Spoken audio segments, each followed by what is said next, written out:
Hey, Jordan Gerber over here with Badger Ordnance and showing you guys some of the Condition One mounts that we got here. So you guys have probably already seen all these. We introduced them last year and they've been a big success for us, hugely popular. And so now we're rolling out some new accessories for it. So I've got this one here in my hand, so we'll start with it. First thing we did here new was our Modular Accessory Cap. And what we wanted to do was bring in a capability to mount things like laser rangefinders and 12 o'clock red dot mounts, similar to how we were doing it before. This is our old style of it.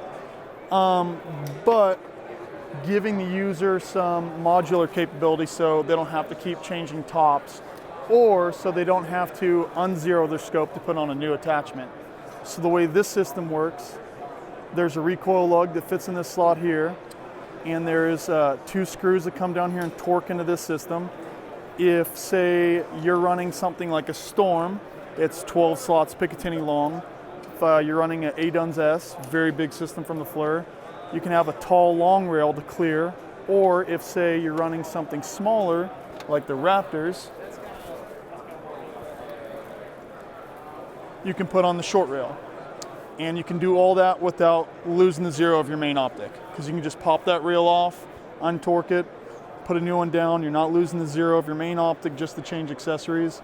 If you want to run a 12 o'clock red dot, that goes right in there too as well for some of the guys want those 12 o'clock sights instead of maybe the 45. That's there.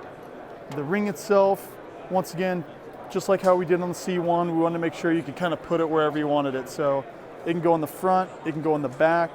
The underring can bias towards the rear, or if you want to flip it, like say you've got something like the Mark V and you're running a bubble level on the scope and you don't have a whole lot of room back here, you can flip the underring down around to the front and mount it that way. So it's kind of up to you how you set that up. A lot of options, that's the whole point of the C1.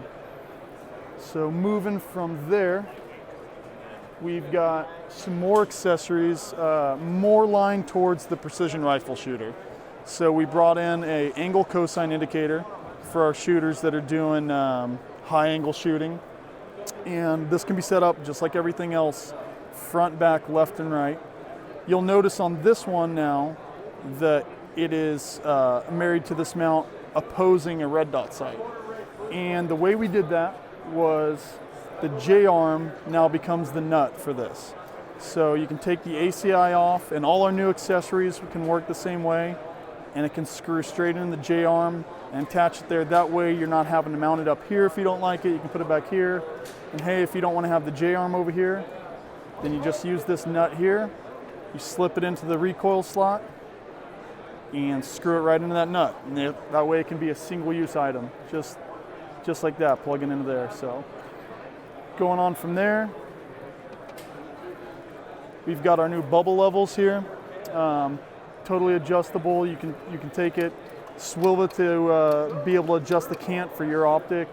It's a ceramic bead bubble level. There's a slot in the back to put a tritium vial, so it's illuminated like this one here on there. Same thing as everything else. It can go front, back, left, or right. Tan, black, just like every other accessory we made. That way you can make sure that your weapon system is level before the shot is taken. Can you point out where that is? Yep, just right here. Yeah. Yep. Kind of moving along, we've also got this data board. We worked with the guy in the industry, Hawk Hill Precision. Great guys. We kind of looked at doing this. We had some requests from some of our precision rifle shooters for a data board. We looked around in the industry and we saw Hawk Hill. We liked the system. We reached out to them. We said, hey, would you guys be interested in just making data boards for us, and then we make the attachment method to the C1? They said, hey, sure, no problem. Let's do that. So we're doing that in conjunction with those guys. More for the gamer, more for the PRS shooter, but same thing if you're used to their systems. Same thing that you've got, just works with the C1. And once again, like everything else, totally ambidextrous. You can set it up how you want. So that's kind of what we've got this year for the C1 run. We're going to be bringing out a lot more products this year. We've got some different avenues we're going to take this, which we're really excited about. I think you guys will be excited about too, but yeah, we're just going to keep driving forward on this and do as much as we can to innovate with it. So.